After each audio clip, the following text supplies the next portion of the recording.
Hello everyone, পুজো তো শেষ। তবে চলুন পুজোর কটা দিন আমাদের কেমন কেটেছে ঝটপট করে কিছু ছোট ভিডিওর মাধ্যমে আপনাদের সাথে ভাগ করে নিই। তো যেদিনে ভিডিওটা দেখাচ্ছি সেদিন ছিল সপ্তমীর দিন সকালবেলা। আমি আর কিট্টু দুজনে ম্যাচিং দুটো লাল রঙের কুর্তি পরে বেরিয়ে গিয়েছিলাম কিট্টুকে আমার পাড়ার পুজো দেখাতে, যেখানকার থিম ছিল এবারে সহজ পাঠ। ছোটবেলা থেকেই পুজোর বেশিরভাগ সময়টাই আমরা এই ক্লাবে কাটাতাম। তখন এই পুজোটাই ছিল আমাদের কাছে বিশাল বড় একটা পুজো। প্রত্যেক দিন অঞ্জলি দেওয়া থেকে শুরু করে পুজো দেখা, এমনকি রাতে নতুন পোশাক পরে এসে এই ক্লাবের সামনে বসে থাকতাম আর লোকজনদের ভিড় দেখতাম। তো কিট্টুকে ঘুরিয়ে নেওয়ার পরে এবার চলুন বাড়ি ফিরে যাই। ও হ্যাঁ, দেখেছেন বাড়ি ফিরবো কি, বাড়ির সামনে মানে শ্বশুরবাড়ির সামনেই তো মাঠে বিশাল বড় পুজো হচ্ছে।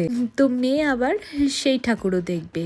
তো আবার এই পুজো মণ্ডপটা ঘুরিয়ে নিয়ে এসে বাড়িতে ওকে ঘুম পাড়িয়ে দিলাম। আর পুজোর কটা দিন ওকে বিকেলবেলাটা একটু দেরি করে ঘুম পাড়াতাম। ওই বিকেল 5টা থেকে রাত 9টা অবধি ঘুমোতো।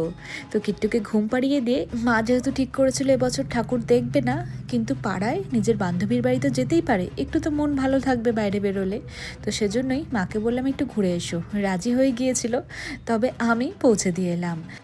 একা একা একদমই বেরোতে চাইছে না, আমি দিয়ে এলাম বলে তাই গেল। একজন আবার কমেন্ট করেছিল যে পুজোয় তোমরা শপিং করলে, শাশুড়ি মাকে তো কিছু দিলে না কিনে। আমরাও না সেভাবে এবার কিচ্ছু শপিং করিনি, তাও মায়ের কথাতেই নিজের জন্য দুটো কুর্তি আর কিট্টুর জন্যই জামা কিনেছিলাম। তবে আমরা কিছু নিয়েছি, মাকে দেবো না তা তো হতে পারে না, পুজো উপলক্ষে নয়। তবে মায়ের হাতে যে চুড়িটা দেখতে পেলেন ওটা দিয়েছিলাম, বললাম পুজোতে তুমি তাহলে এখন এটাই পরো। তো পরে নিয়ে এবার বান্ধবীর বাড়িতে গেল। এরই মধ্যে আবার প্রায় 2 ঘন্টা পরে কিট্টু উঠেও পড়েছে।